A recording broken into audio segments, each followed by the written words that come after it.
Welcome to TAPA Asia Pacific webinar on the impact of coronavirus on manufacturing. And today we are joined by David Collins, CEO, China Manufacturing Consultants. With the shutdown of the global manufacturing base, TAPA members and the supply chain as a whole have concerns of where this virus is going. So let's go across to David and hear what his advice is. Over to you, David. Consultants would just like to welcome you all. I think it's about 2 o'clock. I'm in the United Arab Emirates right now working, and it's 10 o'clock in the morning here. So if you like, I'll start to go over our webinar on the effects of the recent virus that's affecting China and now most of the rest of the world. Our agenda today: what is the effect of the coronavirus? How much longer will there be shutdowns in China? Can staff from other countries go to China? What to do if suppliers cannot fill orders? What is the impact in China and the rest of the world? And should companies move out of China? And how can we mitigate risk now and for problems in the future? So what is the effect? The effect in China has been obviously severe. Wuhan and numerous other cities are actually still under lockdown. Under pressure from the Chinese government, some cities are slowly returning to work.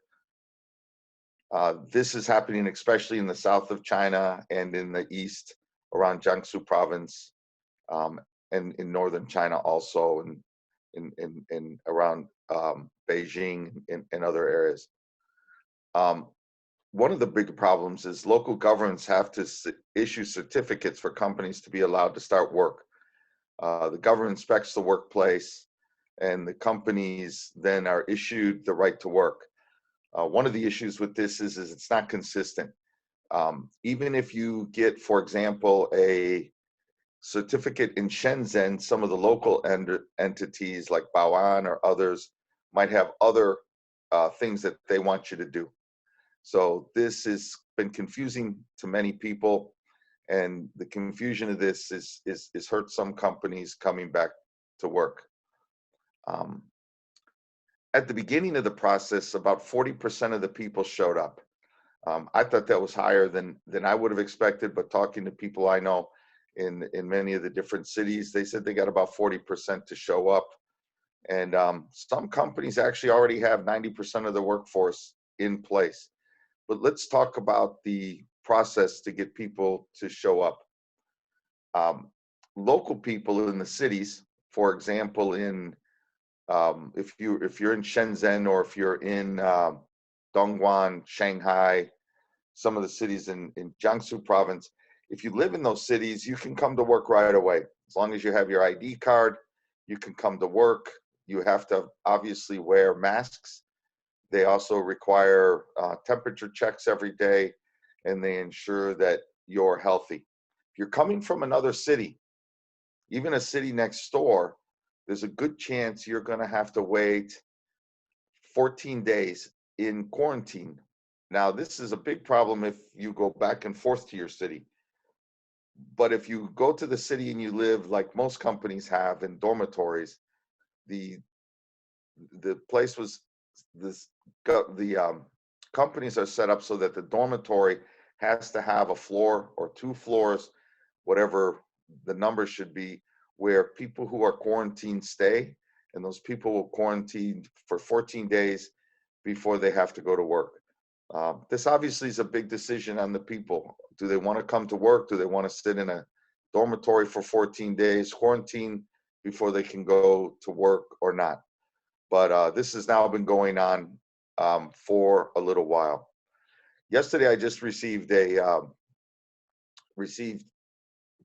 information from the European Union Chamber of Commerce and the German Chamber of Commerce. We did a survey, and the survey was from over 400 companies that they work with. These are obviously European and Western companies. There's a few Chinese companies who belong to the chambers, and they're involved.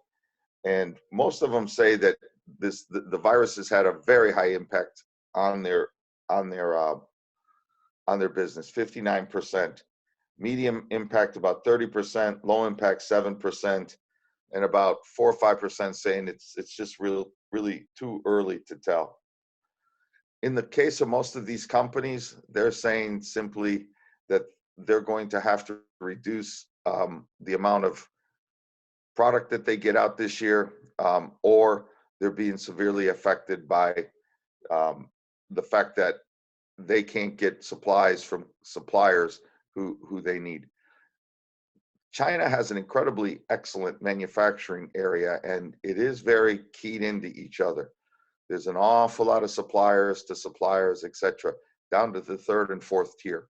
This creates an incredible amount of interdependence on the different companies. So even if one supplier is down, it could create ripple effects throughout, so that the main customer or the main manufacturer can't work.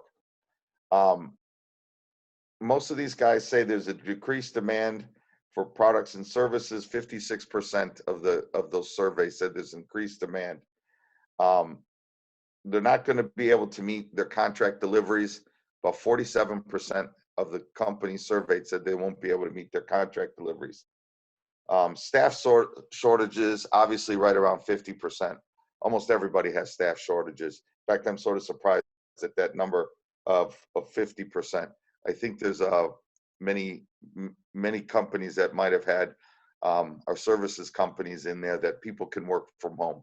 Because if you are a service company and you can work at home, you are being told to work from home. Work on your computer, do things. You don't have to go into the office. This is really the normal. Only in places where you have to have people on the assembly line are they asking people to come in. Staff, HR, finance, those kind of staff are staying home and working. 44% say this is going to help stop and hurt investment decisions. And the other one is the cost of HR compliance, which again is wildly different from province to province. I have one client that has a factory in Shenzhen and a factory in Dongguan, and he had to do two different compliance efforts to do that. And that is true throughout China at this point in time. We can go over some more of this a little bit later, but people are definitely adjusting their targets for this year. Even Foxconn announced that in the first quarter, they're lessening their targets by 42%. And Foxconn's one of the largest suppliers in all of China. How much longer will there be shutdowns? In most of China, the shutdowns are almost over, except in Hubei province.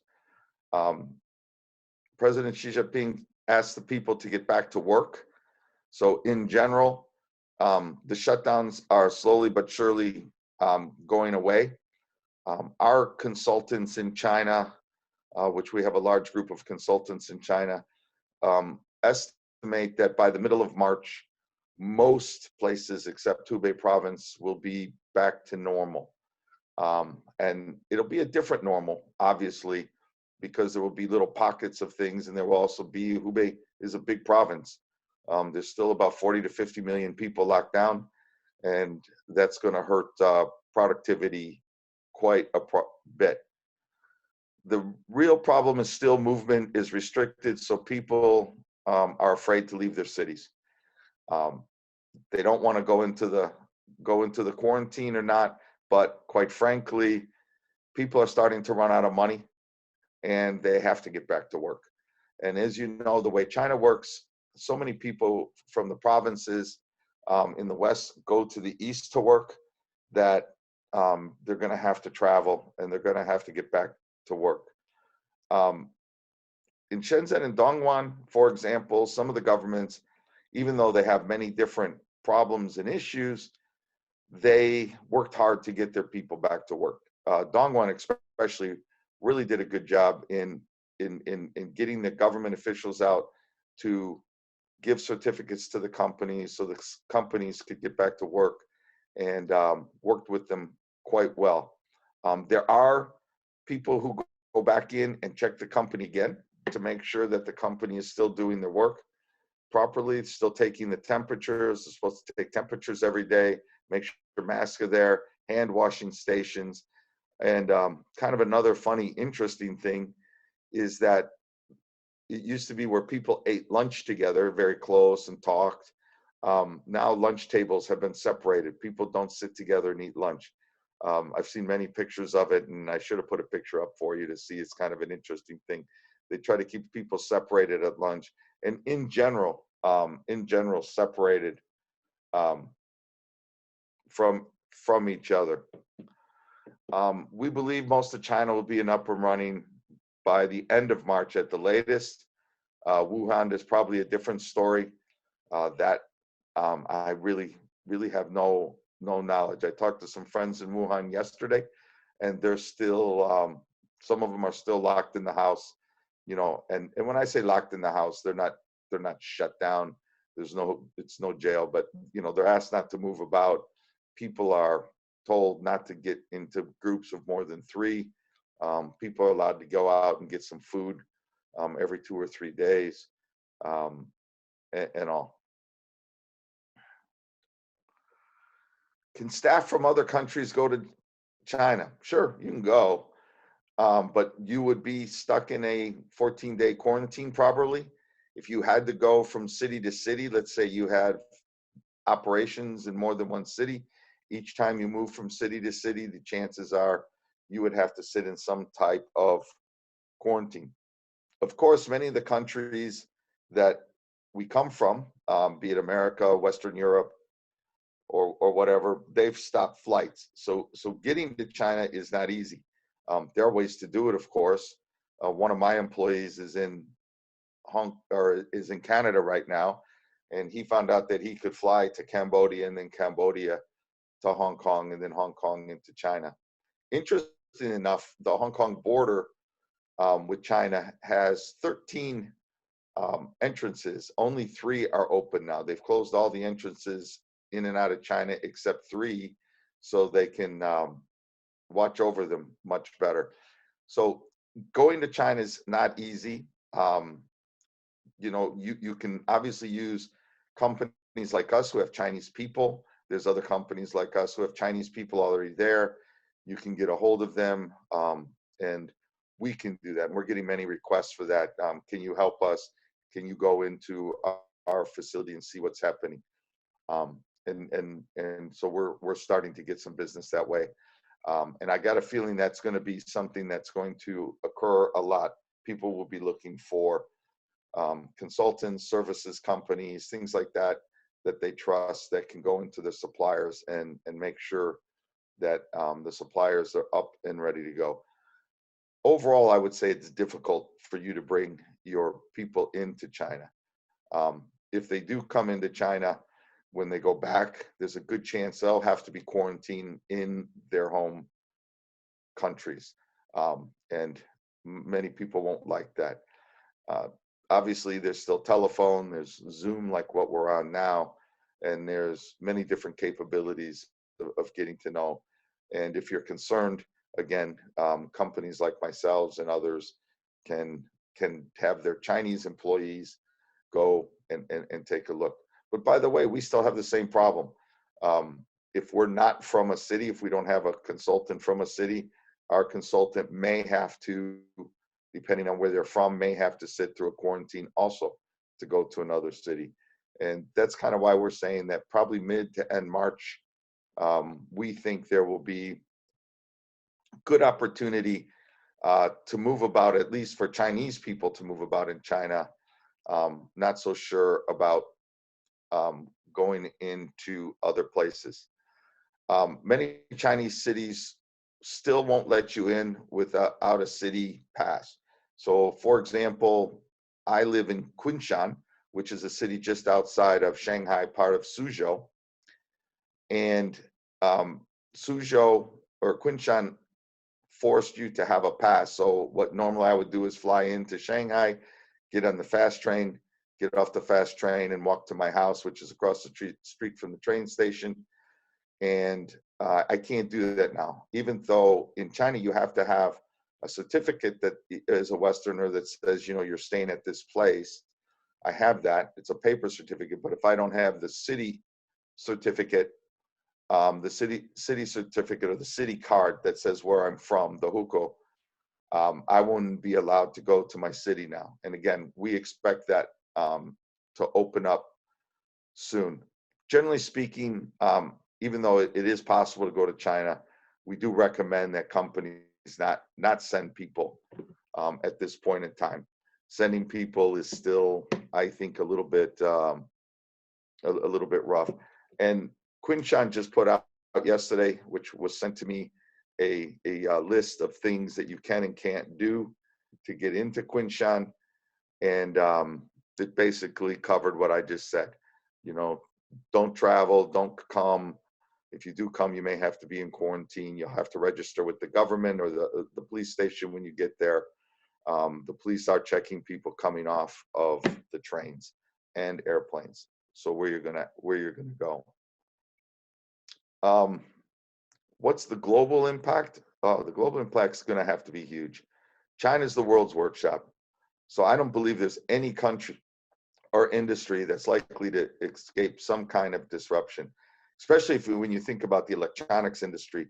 There's no stronger or better place in the world than China for the electronics industry. The electronics from South China, from Center China. In fact, Foxconn and some other big electronics companies have operations in Wuhan, and they haven't started up yet.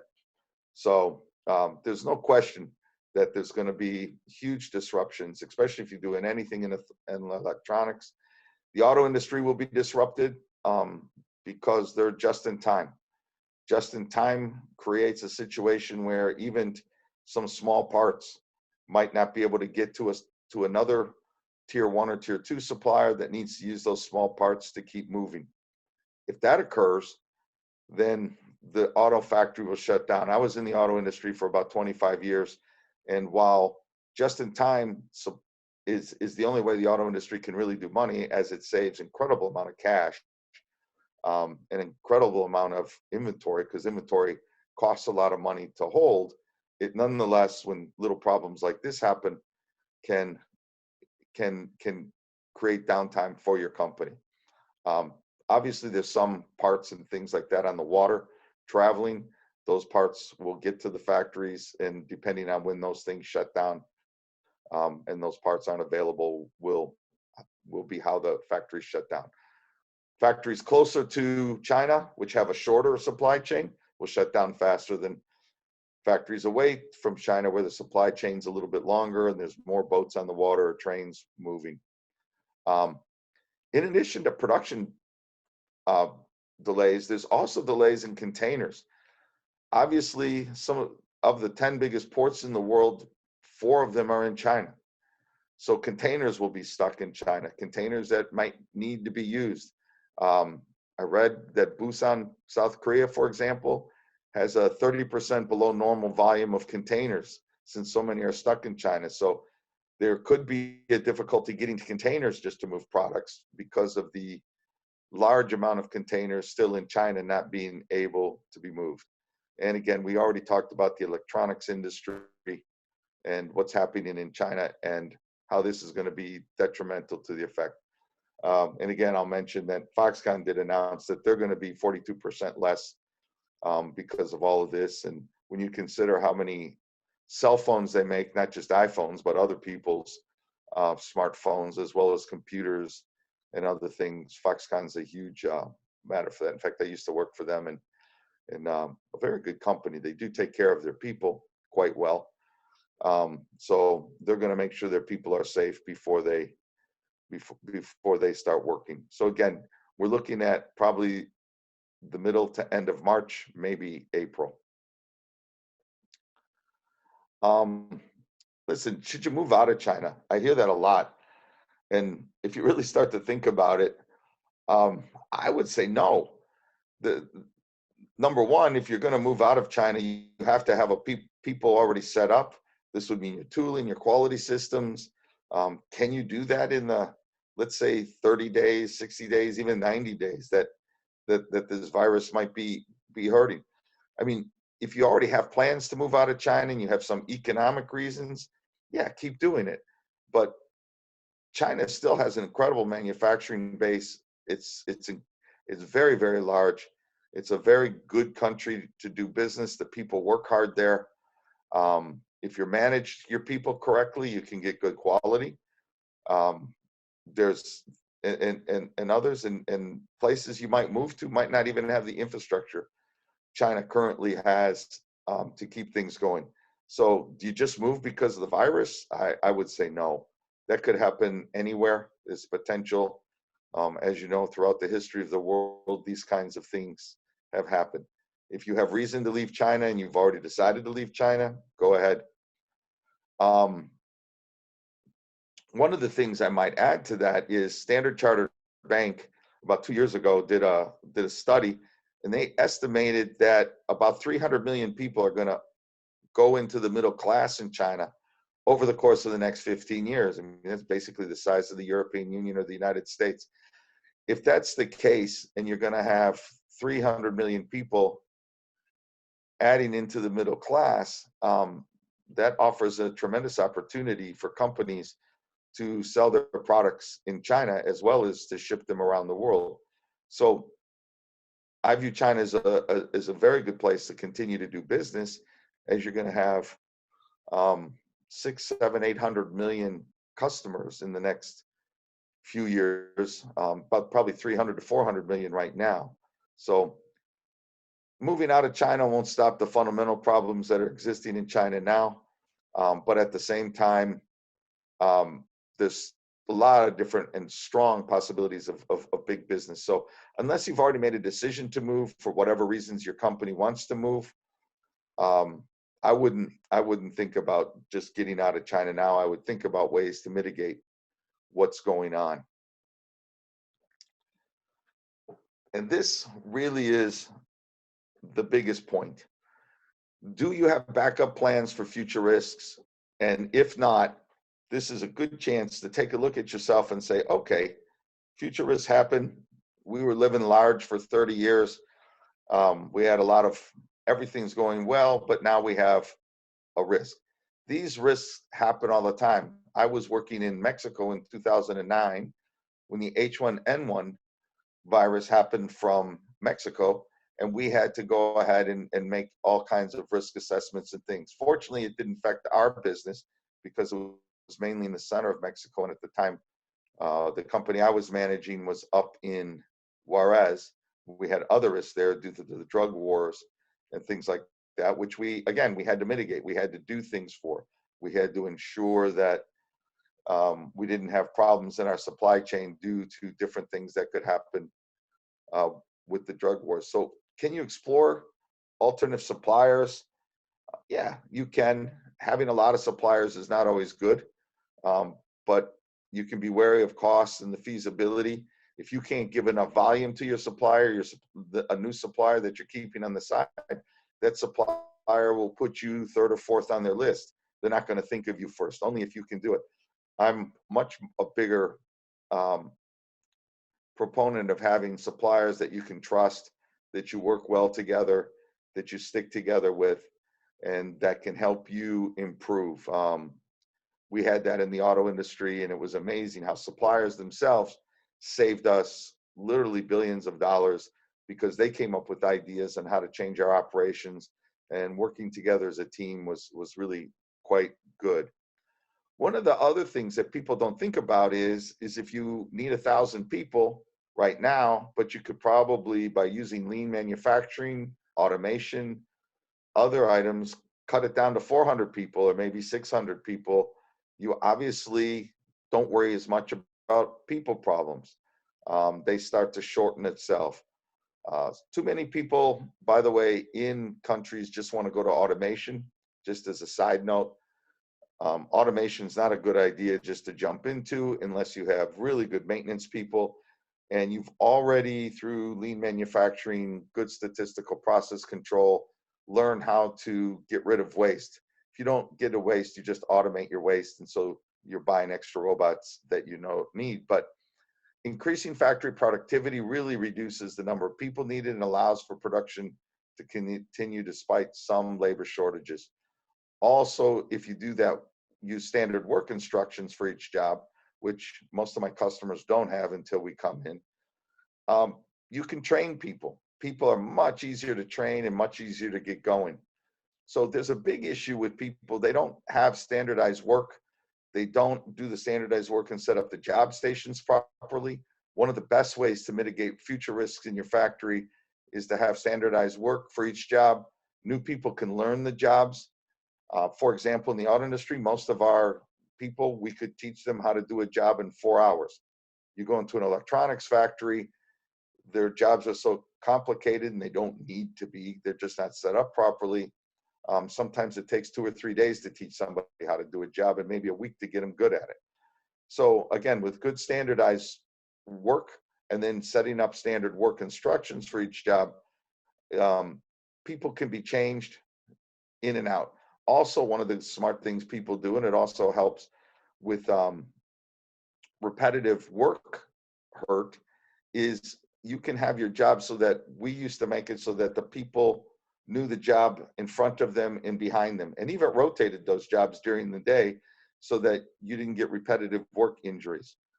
This is really good for occupational safety, and also will teach you how to have your work much more able to be changed if something happens. So if one person shows up, you have maybe 2 or 3 other people who know how to do the job, and you can then do some very good work in teaching the people or getting your lines set up. Most people that we work with in China don't have a robust bus planning system. We do a lot of work with that. And if you can get a robust planning system, if you're missing a part for one type of product, maybe your planning system can adjust so you can make other products until the part can come up. We work with customers that have, multiple products in their factories, and maybe just one part is missing from one of the products. In the meantime, you can make the other products that you need and get that going, and then just wait for the part and then fill up with the products later. So a robust planning system that you can use, and these systems can be very simply done. They can be done as simply as set up on an Excel spreadsheet, or you can get a reasonable ERP. And for the sake of people, there are very good, inexpensive ERPs in China for the different people. Young people have developed some very good ERP systems. You don't have to go out and buy something extremely expensive like SAP. You can get something relatively inexpensive, and they work in both English and they work in Chinese and even other languages. This can be a very critical. Also, it lets you know, these ERP systems lets you know what's actually in your warehouse, what parts you have, what parts you don't have, where your parts are. When you set this up and you set it up correctly, your ability to know what's going on in your factory is then the screen. You don't have to people walking into the warehouse. I can't tell you how many times I've been into factories and people have to search for parts, and they go back and find some parts behind a dusty box because they have no system in place to know what's going on. By the way, each of the other mitigation strategies we've shown will also improve overall operations, better productivity, cut costs, cash flow, and almost always improve your ability to make good quality. So having these mitigation systems in place in case there's emergency also does an awful lot of good work to help you have a well-run factory in the first place. So that was short. I said I would do it in about 30 minutes. I'm here to answer any questions that you might have and discuss anything you like. So please, if you would like to ask questions, please do. So David, sorry, this is Alvin here. There's actually a list of questions that has been pulled onto the chat. I'm not sure, have you seen the chat? Starting from Tony, asking about the that the restrictions will be listed on the 16th of March. So how long do you anticipate the restart of the Wuhan manufacturing would be? Okay, I'll read these through and I'll read these through and answer these questions. So Sure. if the state-owned enterprise restrictions are listed on the 16th of March, it will still take Wuhan manufacturing, I think, about 14 days to get going after that. It'll be about the 1st of April of what we are thinking. There aren't really cases of staff being laid off because the government said they couldn't lay off people. In other words, I have employees, I couldn't fire them, lay them off, or do anything to do something. There are ways to mitigate the costs, and the government is helping with taxes and other ways to mitigate the costs of holding people. They say there's cost of people being laid off, but some of that is just due to the fact that some companies have decided to close. Some companies couldn't afford this. There were companies that were on the edge in the first place, and those companies just shut down. And if that was the case and they shut down, then there was then that's going to hurt. There's cases of companies that have even written a couple of weeks ago to this, hey, you owe us for 90 days, you know, because they had net 90 or net 30. Please pay us now. Goodbye. And some of the guys I know have shown me some of those things. So they will have to, but obviously in a place like China where people are very aggressive for business, new companies will pop up, but it will still hold things back. I think even though it'll take 14 days for companies to start to recover, it's going to take another month. People are going to be afraid to go to Wuhan if they're from out of province. The Chinese people don't want to just go get sick. So they're going to be afraid of that, and that's going to be a tough thing. I don't expect Wuhan businesses to get going, honestly, until potentially the end of April. In some cases, we're even saying May or June. What's the lead time for tier 2 manufacturers to return to work? Again, that is still going to be up to, will people come back? People move a lot in China. They go to different cities. So Wuhan is a big city with a big area, so there's a lot of local people who work there. But nonetheless, they still get a lot. And if people aren't willing to go to Wuhan because they're afraid, it's going to take time. The movement of people in China is huge. And especially since it's just after the Chinese New Year, where depending on whose estimates you use, 500 million to 900 million people move and go to other cities to see their family and relatives, mean that more than half the country's in another province. And since provincial movement still costs time for people to be quarantined, that's going to hurt. One of the questions is, yeah, there are government regulations for which companies cannot deduct salaries and workers due to self-quarantine. That's true in China. The government has said we can't. For example, I'm paying everybody in my company as they were working. One, I kind of think it's the right thing to do, but obviously this is going to hurt our performance this year too. So David, hey, it's a great presentation so far. I really have enjoyed it, especially with your skill sets and your background. So, but can I just come back to these tier 2 suppliers, because you touched upon it, but I do see that there's a mega risk here. You know, in terms of their cash flow, as you said, in terms of their payment terms, they're generally unfavorable. You know, either 20 days or banknote. So, as you quite rightly said, look, a lot of these suppliers would have been struggling already. Do you see any help from the larger tier 1 or the OEMs? Do you see any help coming from them in trying to stop them going under? So you've seen that, have you? Yeah. Yes, and if you're a tier 1 and this tier 2 is who you have, your tooling's there, just think about it from the perspective of, if you're a tier 1, you've set up tooling and things like that at the tier 2s. You might have some investment into them, because sometimes you pay for the machines, sometimes you pay things. The tier ones are going to have to support them.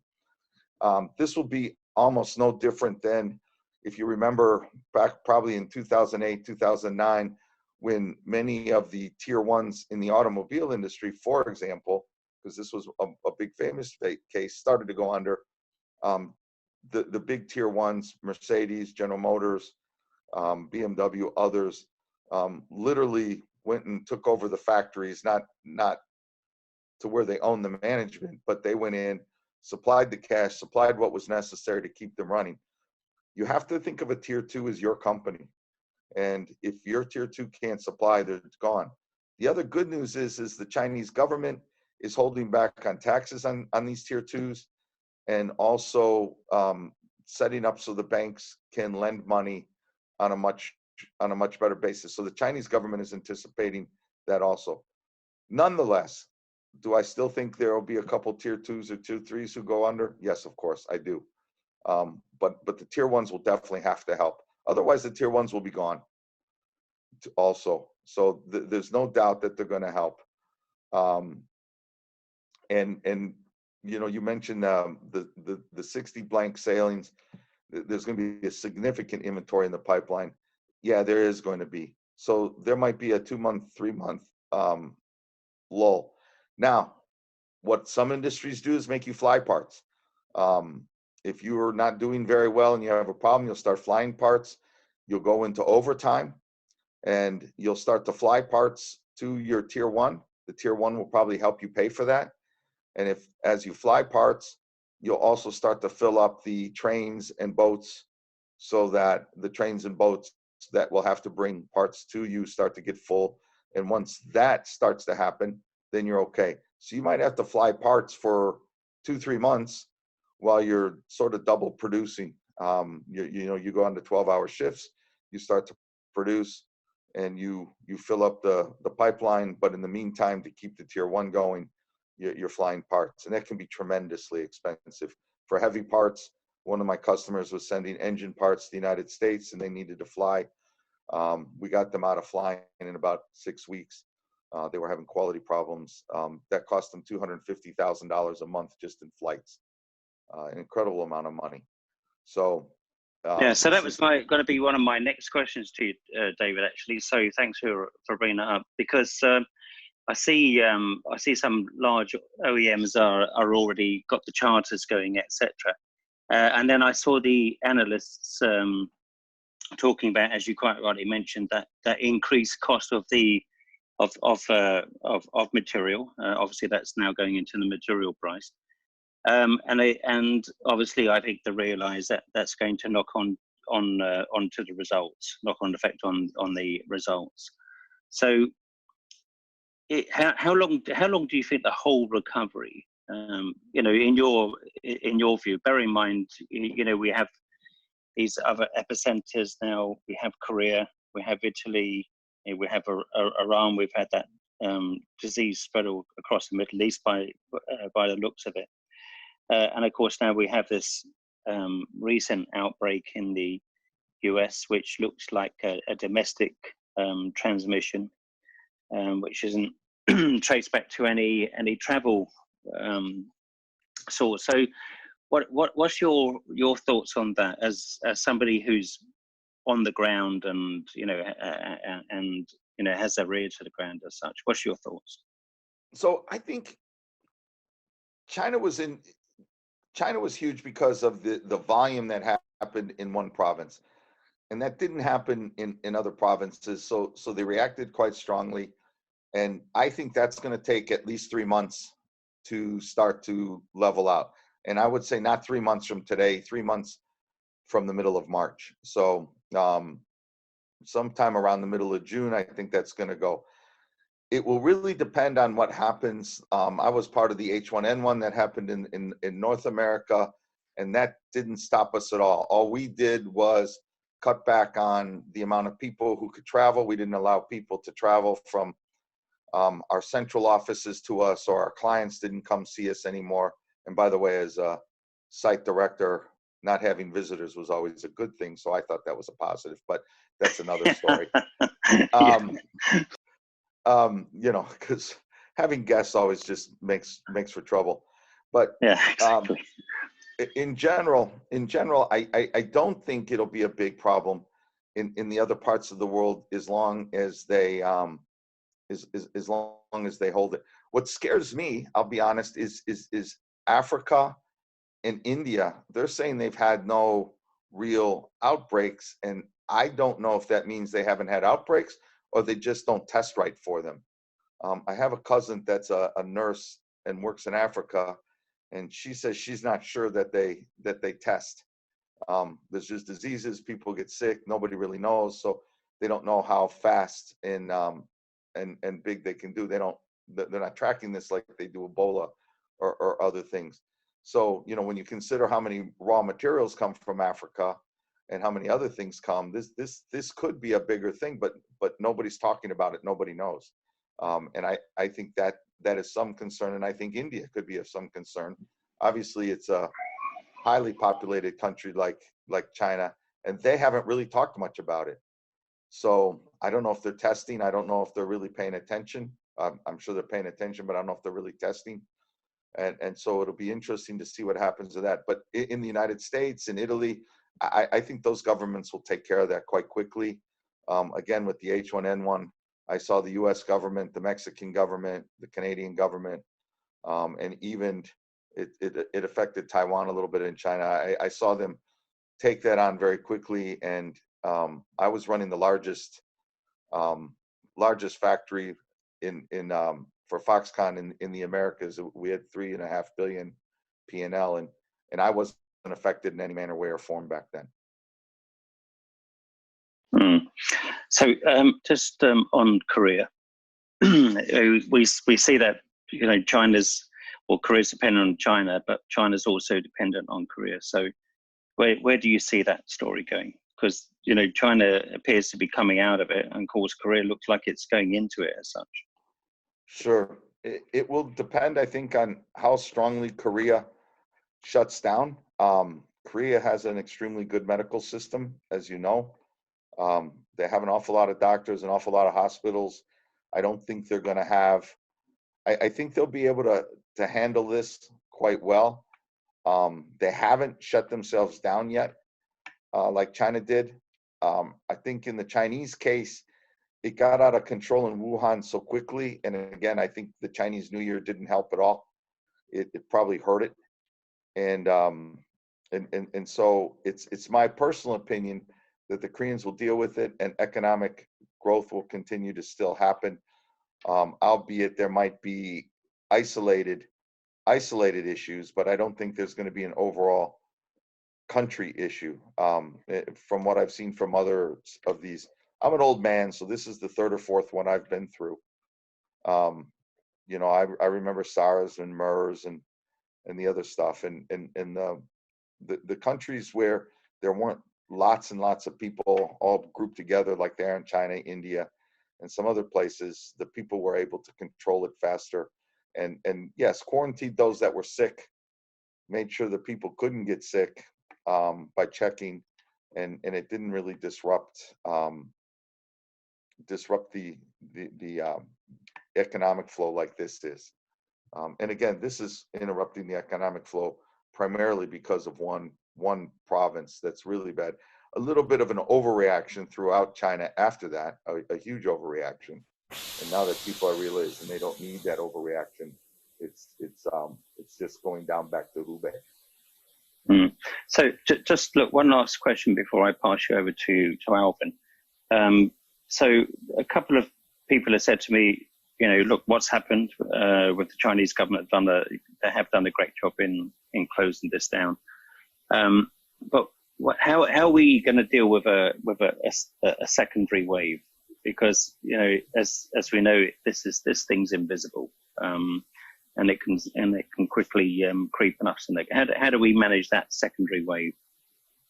So interesting that you said that. I was listening to a podcast from a doctor from the United States and a doctor from Canada yesterday, and they feel that this particular virus is potentially more more catchy than the normal flu. They think that 70 million people will catch it over the course of the next 3 or 4 years, but that its death rate isn't so high, so people will get used to it. I don't know if I agree with that or not, but that's what they said. They just said that this is new. There was some deaths, but the death rate is not so high, because I hope, people realize that the common flu kills 35, 40,000 people in the United States every year. Probably kills 10 times that in China every year. Because you're older, you have other problems, or you're too young. So just the common flu kills magnitudes higher than something like this. And from what I've also read, it looks like there's probably a vaccine for this on the near horizon. I did read something very serious today, which I didn't realize. A woman in Japan who had this virus and was considered, healed, now has it again. And so I saw that one. Yeah, so that was kind of a scary thing. It doesn't really go away, or does it go dormant in your body? Correct. Which is quite interesting. David, which could be serious. Yeah, correct. And I don't know if you saw in Hong Kong, they actually have a dog which has a mild infection. I saw that. That's the first. Yeah. So that's the first case of human to animal. I mean, if it is that, I mean, obviously it needs to be investigated more. But look, go back to your just quickly before I pass you back over to Alvin, because I know there's some other questions. Look, on the contamination and particularly in South Korea and Iran and even Italy, if you look at the percentage rate, death rate in those countries, it seems to be pretty high. So, I think we're still in the early stages of actually understanding this dreaded disease, and as you quite rightly said, there's a lot of anomalies around it, I think the worst fear that if it does go out is that the health system, as we saw in Wuhan, just cannot cope with the volume of infected people. I would agree. What's your thoughts on that? Yeah, I would agree with that. And the other thing to say, and this is kind of morbid, but there was a group of people who are Chinese who called around. It was quite an interesting set of podcasts that I listened to. They called around to different places in Wuhan, the undertakers. And from what I understand, there's 7 big cremation places in Wuhan itself. And they actually talked to the guy, and my wife is Chinese, and so they were speaking in Chinese, so she interpreted for me. And because my Chinese is not so good. And the guy was saying that double to triple what the Chinese government is reporting, because the Chinese government only knows about the people who are coming in to the hospitals. So your point is well taken, that in Iran or Korea or things like that, you're seeing a higher death rate. This could still be happening in China also, and we just don't know it. Yeah, actually, I've got some breaking news. We have Nigeria. So your point on Africa, Nigeria records its first case. Okay. And then we have cases in New Zealand and Lithuania. And the other bit of breaking news that just come in, David, is Hyundai in South Korea. The union has announced that somebody is infected with the virus, and the plant is going to close. So obviously the shares have fallen there. All right, so I won't hog anything else, and I'll pass you straight over to Alvin for the next question. But thank you for that. Sure. Okay. Sure. Hi, David. This is Alvin here. Hello, Alvin. Hi. So back to China. I was just curious. I know the government has done many propaganda measures to prevent the the virus from spreading and lockdowns been happening. But on the economical aspects of the support, is there any government support or local authorities supporting the different states economically in a sense of like salary reimbursements or like medical supplies and stuff like that? So medical supplies, yes. That's an interesting thing. We wanted to send masks. I'm in the Middle East right now. We wanted to send masks to our employees, but masks and things like that are getting taken by the government as they come in and then taken out and given out to places where they were. So the government is trying to help with that for sure, like masks, things like that.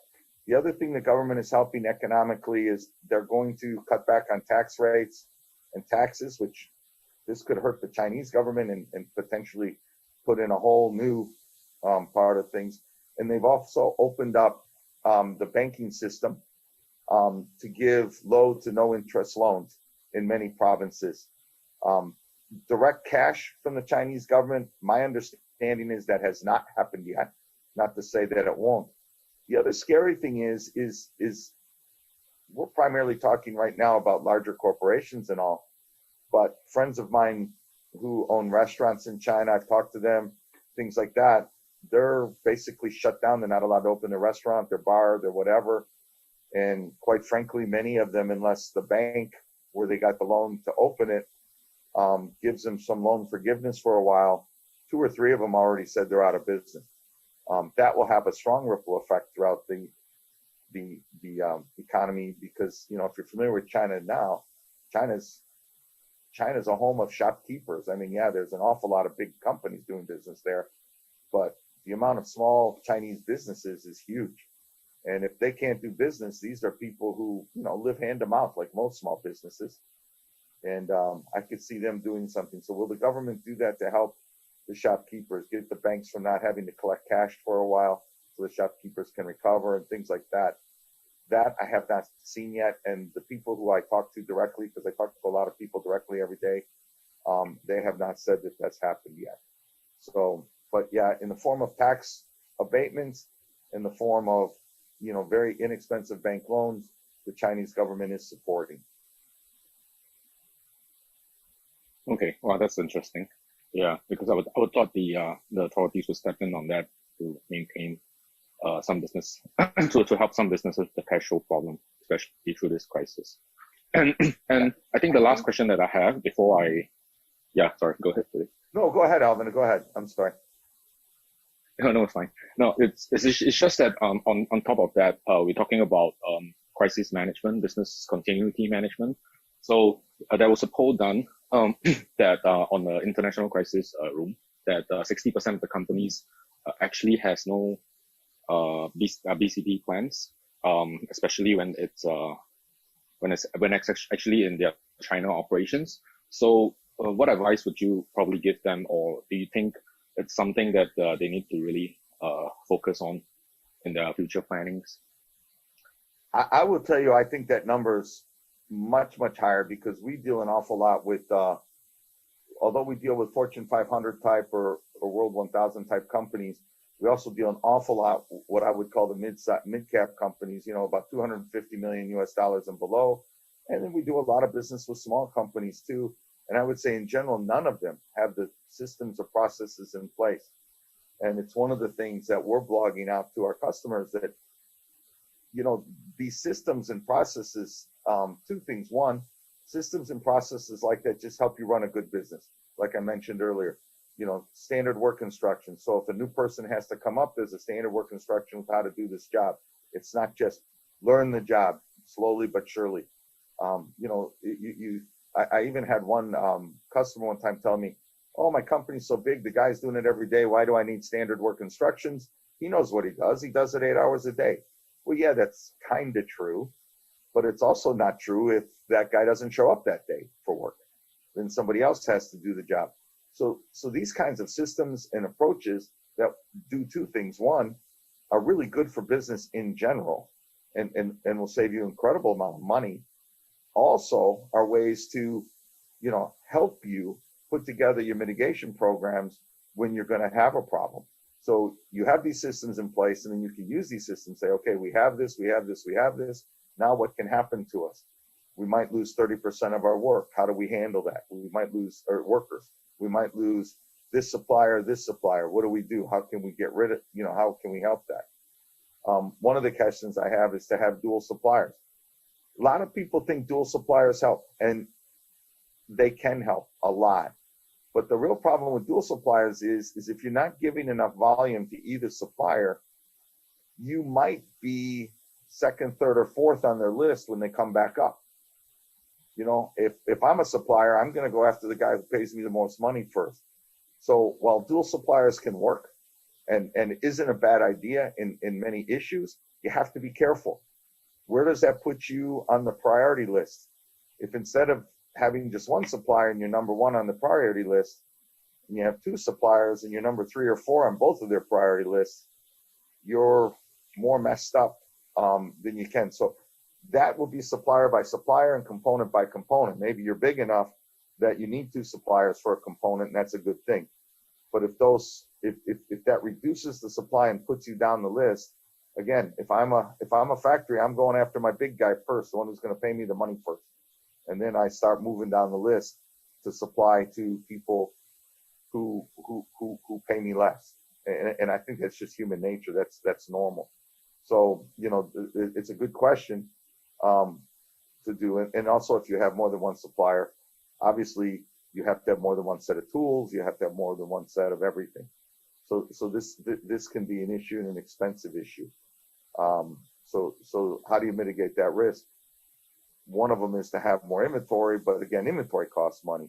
According to Harvard University, inventory costs approximately 25% of the value of the inventory you hold. So if you're holding 100 million RMB in inventory, that's worth 25 million RMB in costs a year. And that's an average across industries. Some industries are less, some industries are more. So, hey, David, I was going to say, anyone that did have that dual sourcing, they must be laughing all the way to the bank at the moment, being able to still manufacture. But I take your point. It's always a difficult argument on tooling costs and also having dual suppliers, or so be backup suppliers, because as you quite rightly say, you still got to go through the PPAP stage and make sure all of the quality processes are in place. Correct. So, yeah.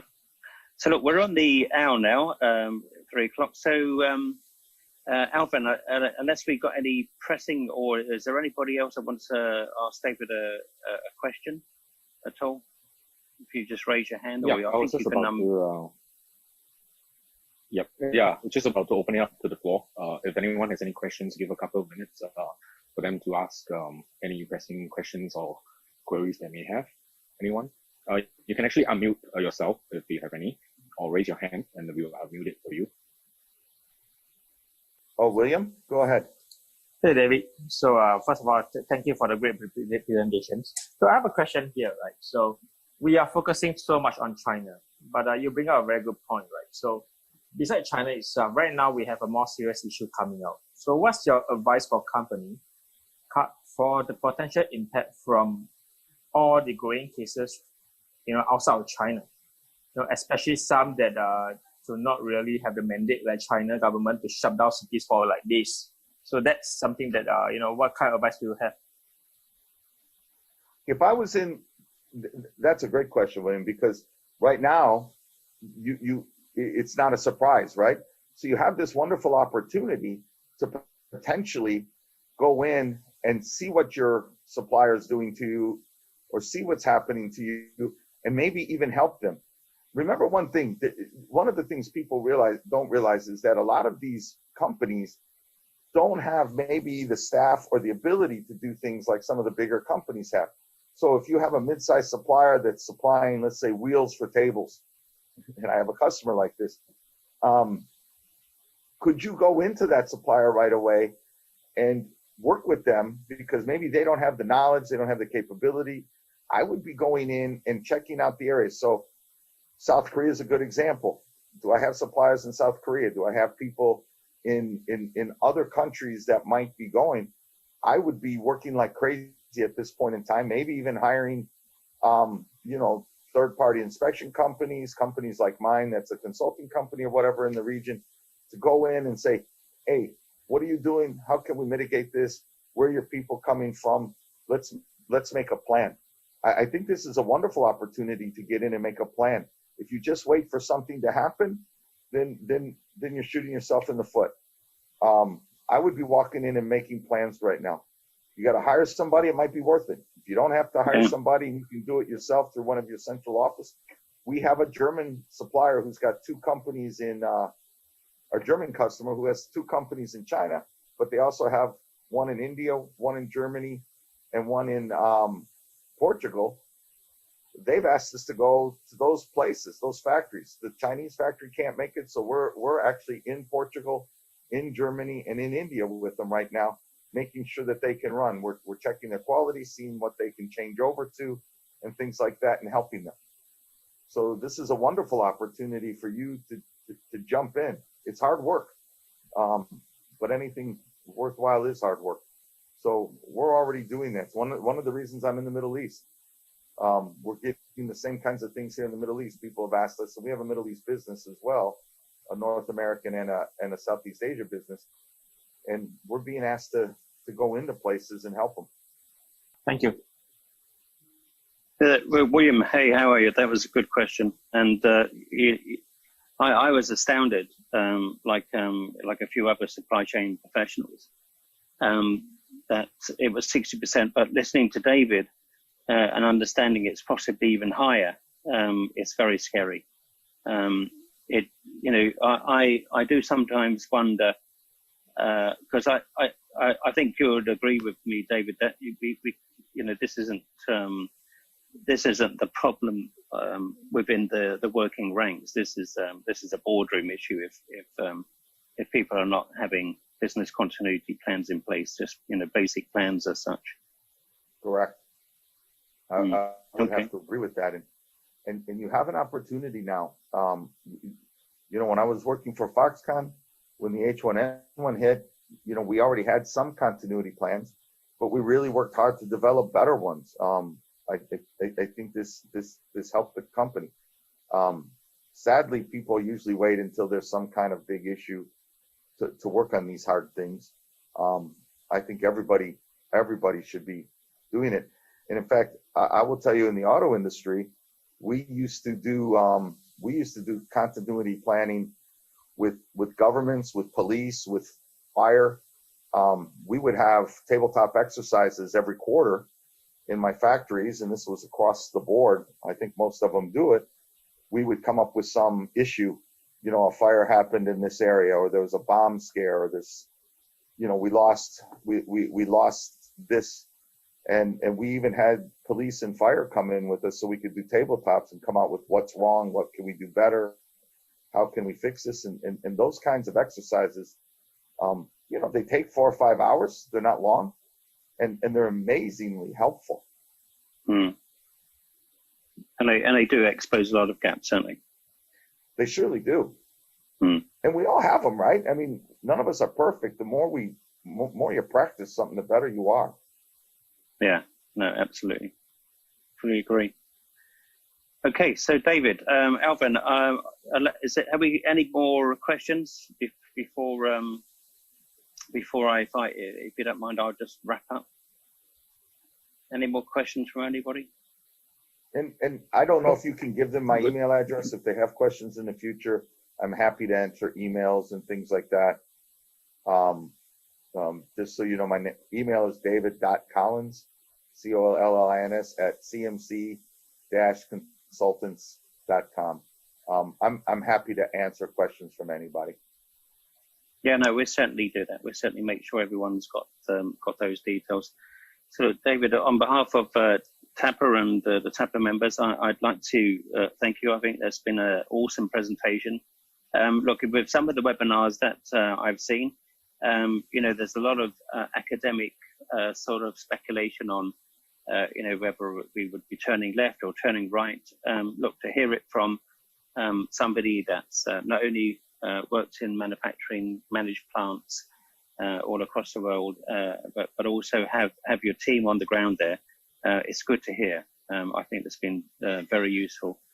So David, once again, thank you very much, and thank you very much to everyone for joining this afternoon. Okay, take care. Nice to talk to you all. Bye-bye. Thank you. Thanks very much. Thank you for joining the TAPA APAC webinar, and we hope that you enjoyed the presentation and question and answer session. Look out for more webinars coming up as part of our member services. The webinar and slides will be shared. If you have any questions, please contact the Secretariat. We look forward to seeing you at the next webinar sessions.